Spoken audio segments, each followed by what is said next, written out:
ويدعو الإنسان بالشر دعاءه بالخير وكان الإنسان عجولا وجعلنا الليل والنهار آيتين فمحونا آية الليل وجعلنا آية النهار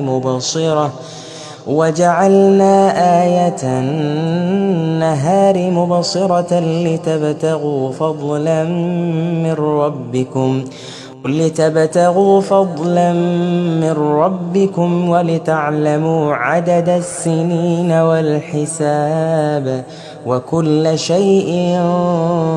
فصلناه تفصيلا وكل إنسان ألزمناه طائره في عنقه ونخرج له يوم القيامة كتابا يلقاه منشورا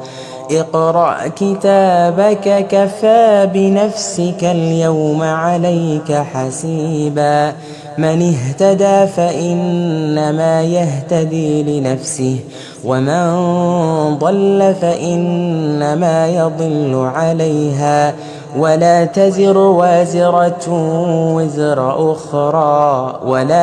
وازرة وزر أخرى وما كنا معذبين حتى نبعث رسولا.